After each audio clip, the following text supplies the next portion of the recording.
A sad morning. Very sad morning.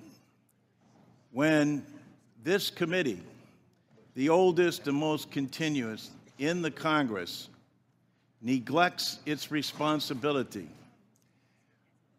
and essentially holds this hearing today to block any further discussion. The men and women on this committee are good people. They're honest and caring people. And that's why I do not understand why you would relegate this committee to no longer being of significance and resort to saying you will do whatever Elon Musk and Donald Trump tell you to do. Where's the independence of the committee? Where's the legislature? We're an equal branch of government. And you start off with a blather, and yet when we look at the empty seats here, where's Elon Musk?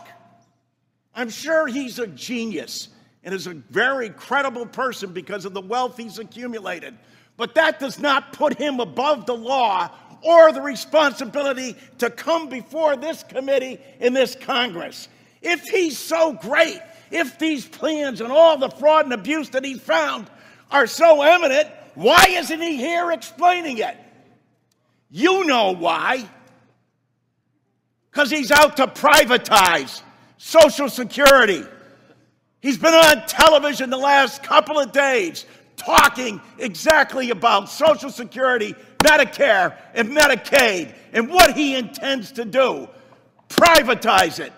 The American people, some of them may have been born at night, but not last night. People are aware of this. Every single one of your districts, all the money that comes in monthly, and you have not done, you as a Congress, have not done anything in more than 54 years. And now you have someone coming in to privatize a system, something you have longed to do going back to 1982. Because Elon Musk thinks that this is the best thing to do. President Trump has called Social Security a scam. Elon Musk, as the chairman, as Mr. Neal said, called it a Ponzi scheme.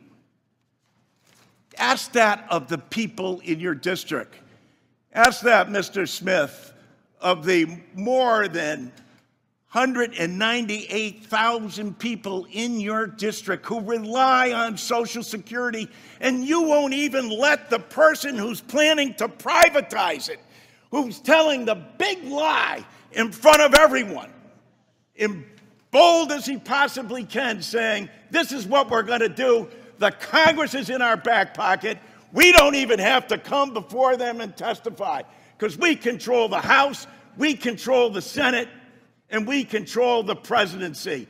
And it's the tyranny of the executive. It's why these resolutions were first adopted back in 1789, because the founding fathers knew that the executive branch does not have total authority over the legislature unless you have a willing party that says, no, we're going to do exactly what you tell us to do, Mr. Musk and Mr. President.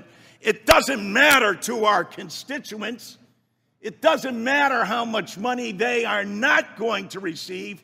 We're not even going to tell them the truth about what's going to happen to them. And every single one of these districts where they're being shut down and their personnel, and as Mr. Neal said, Dan, after you cut and eliminate the people, say the agency isn't responding accordingly. No other agency operates for under less than 1%.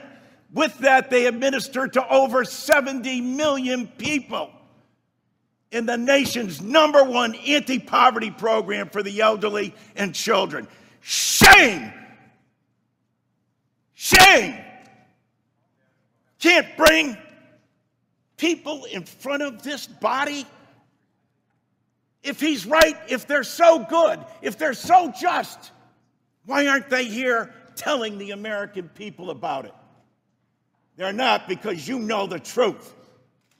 It's about privatization. I yield back.